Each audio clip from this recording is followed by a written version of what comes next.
fire burn too low, or your old bones like mine don't do so well in the cold. Neither do now. Where was I? Oh, what was that? I was about the Oh yes, I was, well, Jamesy, my sweet James, my love. You always say to me, don't you, Grandma, were things really that different when you were a girl? And I tell you, I do. As a child, different ain't half of it. You see, when I was a girl, James, barefoot most of the summer, and stick my feet in any of them clumpy old shoes. I only wear slippers now, but back then I was always barefoot. And well, we didn't have phones that fit in your pockets. No, we had secrets that fit in tree hollows, friendships carved into bark, and once, just once, we made moonlight marmalade.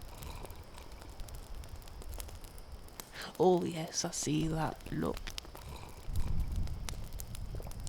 But I saw that, and you wondering if I've gone looping like a loon, but it's true, James. 10 or 11 out at my Auntie Fern's farm for the summer, and Auntie Fern had a garden that could make a bee cry from joy, mind you.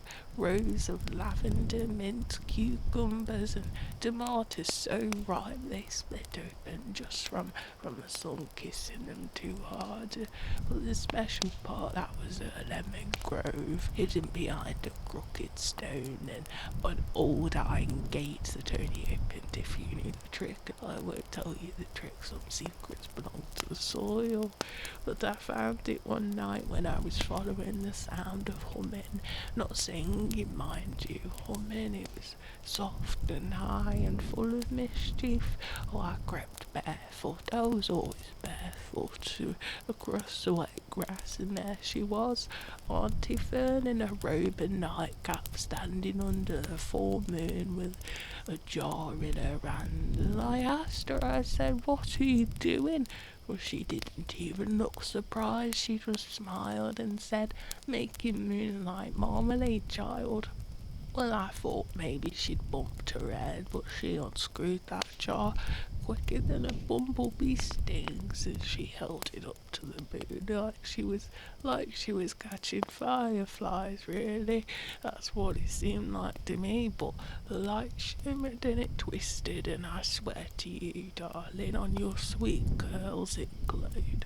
Well, Auntie Fern said it only worked once this summer, on the first full moon after the solstice, and only if the lemons were just shy of ripe. Well, she'd boil them down with sugar and rosemary, sweetheart, whisper a little something sweet into the pot, and when it cooled, oh my heavens. And the next morning she spread it on toast so thin it crackled when you bit it, and all the taste, that was something so special. It was like sunlight in winter, really, like laughter that you almost forgot. It was like first love, that was, yeah. It did make me cry, and I couldn't put my finger on it. Didn't have a whisker's clue, but that was the only summer I ever tasted it.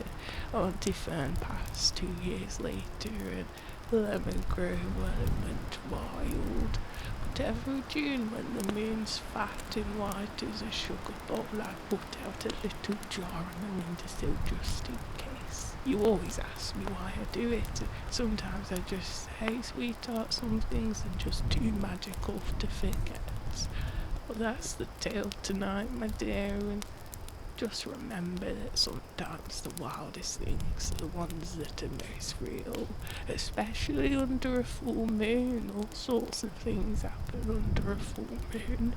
Or are you rolling? Or, well, if you share this to the YouTubes, just maybe cut out the bit about the address, yeah.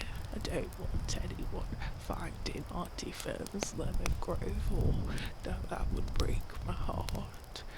Alright, dear. Well, I'm gonna go inside and it's getting a bit nippy out here for me, but you stay as long as you want, sweetheart. Just don't let the fire get too big. See you tomorrow morning.